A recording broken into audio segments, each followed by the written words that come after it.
everybody, it's Safi and Marco, Dish Out on Movies, the only movie review channel on YouTube to review movies in terms of food. But today we are talking about episode 3 of The Biggest Loser, okay? And again, episode 3, still banged out. It's top 20 weight loss musical numbers. I ask again, did they prepare them for just this season, or did they reach into their vault of the most popular musical hits of the weight loss music world?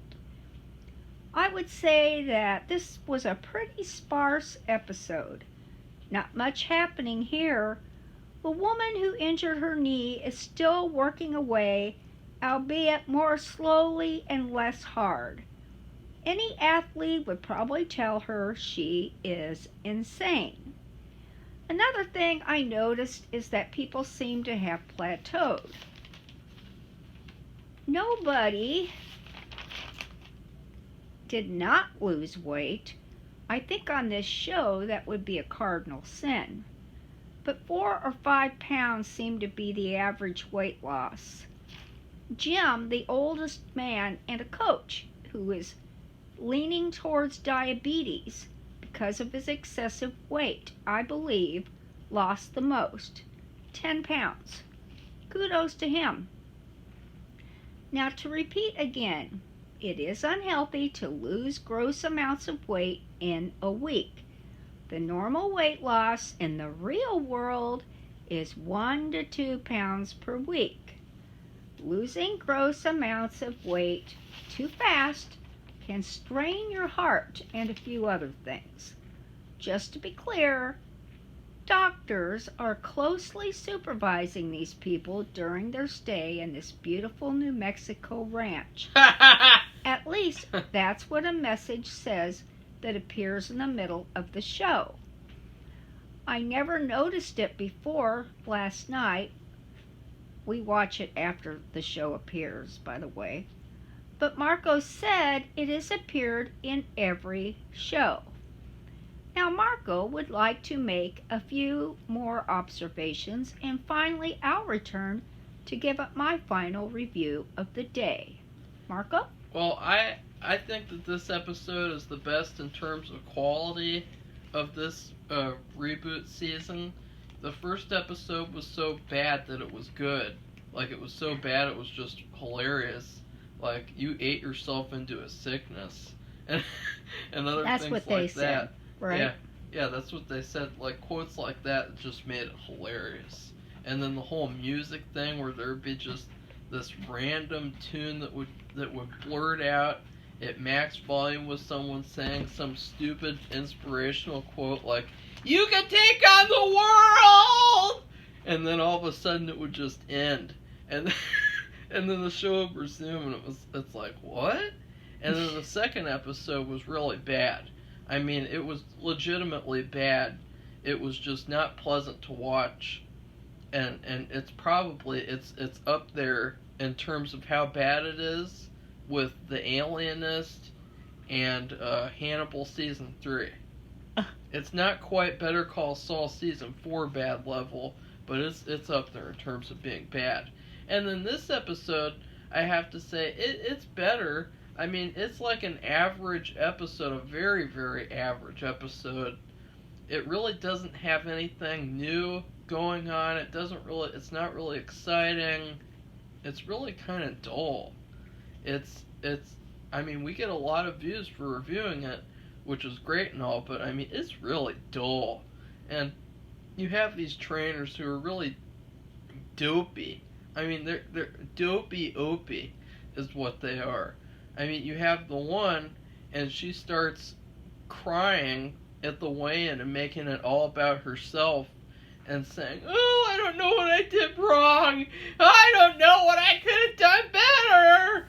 And that's terrible, because it is not up to her. And it is like, up to each person in her group. Well, it's like, you should just be thankful because he's going home and he can now lose weight in a healthy way instead of losing weight the biggest loser way. And also, it's a competition. I don't know what's the deal with these people acting like it's such a huge shock every week when someone goes home.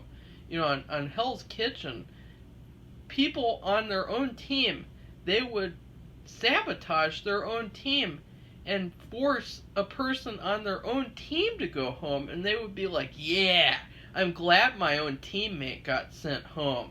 Yeah! Like, that's how it went on Hell's Kitchen. And then on this show, it's like everyone acts like it's just never going to end. And it's just stupid. And you have that again this week with her. I actually found the guy trainer was a bit more tolerable this week, but still he was he was really stupid. He's saying things like like, I'm the weirdo that brings his own condiments to parties and barbecues. And it's like, yeah, we can tell that you're the weirdo who does that. And I actually have seen that before on other fitness YouTubers. I saw one, they like to go to Denny's a lot. I bet you guys know who that is if you're any YouTube fitness fan. And whenever they went to Denny's, they brought a special kind of maple syrup that had like 0 calories or less calories. And so it's not abnormal for fitness people to do that, but it just sounds so queer the way that he said. He's like, I'm the weirdo who does that. And like, oh, that it's cool to do that. And then he's talking about like, when I know I'm going to eat a meal, an hour before, I like to have a protein shake or a thing of fruit so that I already feel full before I eat the meal. And so I don't feel like I'm really starving. And it's like just really weird stuff. And then the men's team, we were talking, I mean, not the men's team, the red team, or no, wait, no, the blue team. Last week we talked about the red team did box jumps. Well, this week the blue team did box jumps. And so, horrible, unhealthy, obviously. I've already said all that. And then I actually liked the team challenge that they did. I thought it was a very practical challenge. I thought it was very functional. And Tell them what it is. Well, they pick up bags of wood logs, like fire logs, and they just pick them up, and they walk with them all the way over to this circle, and then they pick it up again, and they bring it to the finish line, and then they'd empty the bags out. And I think that's a very good challenge. It's not weird and extreme and athletic like the tire exercise that they did. Well, plus people have to carry logs if they have a fireplace. They actually have to do that in real life. Yeah, carry logs in, maybe they're outside or moving from one place to another, so that's a practical exercise that you would have to do at home. It's functional. You pick something up and then you take it to a circle. That's like, everyone does that, so it's like, that's not bad. So I have to give that exercise, or I mean that challenge, a high rating. But then there was some other really queer stuff. Number one, we have the birthday. This woman, this older woman, she's turning a certain age, and since these people's diets are so extremely low in terms of calories, they bring her a bowl of apples and bananas, and one of the bananas has candles in it, and that's supposed to be her substitute for a birthday cake. Which I'm sorry, it was my birthday this week. I think that's a travesty. Yeah. And I have the opposite problem. I think I've mentioned it before. I need to gain weight because last year I was sick and I lost 10 pounds and I've never been able to gain it all back. But still, I would think that they have plenty of resources, plenty of maybe chefs that they could call upon to make some kind of healthy dessert. It could be just I don't eat much. Nothing tastes good to me. So that's another part of my problem that they could have given her for her birthday. It's special. Number one, it looked queer because, I mean, just the image of someone getting a banana with Yeah. candles I in it. thought it was. I guess I just didn't pay a lot of attention to it, but I just think it's travesty. I'm sorry. It was cringeworthy, and because it's just setting them up for failure. You really think when they're gonna go home, they're gonna get out a banana and eat that for their birthday and substitute for a birthday cake? No. Of course not. I just think that's terrible. So what's that gonna do? It's gonna build up their temptation to want to binge out on sweets, and they're gonna end up binging out because they couldn't have a little sweet something here or there with a slice of birthday cake. And they say that when you're on a weight loss program in the normal world. Yeah. They'll say have a little bit of something.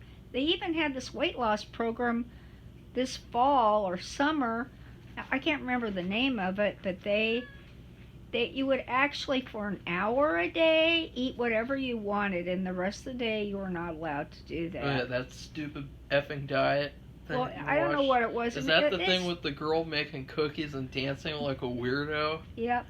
I don't know if that worked, but to deny yourself anything ever is setting yourself, I think, up for failure. So I could see how that would not be a good thing. And also, they really just need to teach them to substitute things. That's right. They need to teach them how. Option. Well, they do that when they go home. They could have actually done a really cool segment where they taught them, here's 5 alternatives to a traditional birthday cake. Number 1, you could have a vegetable cake. Number 2, you could have a protein cake. Number 3, you could have this. Number 4, you could have that. And the trainers could actually teach them how to make these so that they could go make them at home too, and so that they could have a healthy alternative that would still be like a birthday cake. And instead they have that banana weird thing. Yeah, that's probably the highlight of the season so far, because it was like watching a weird obscure 1970s movie. It's like, what's going on here? But anyways, that's really all I've had to say. I mean, I guess you could talk about the dad, the guy who has a daughter. He's like, I miss my daughter. I miss my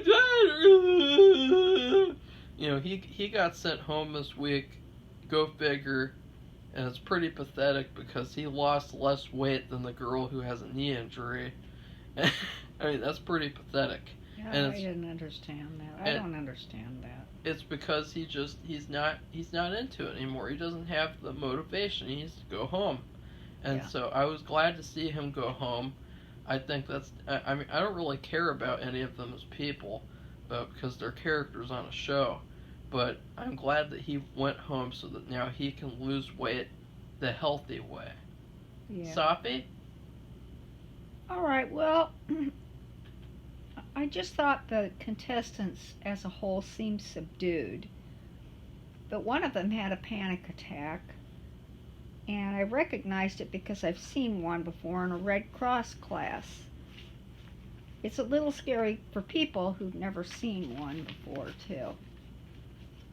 Anyway, while I look at my next page.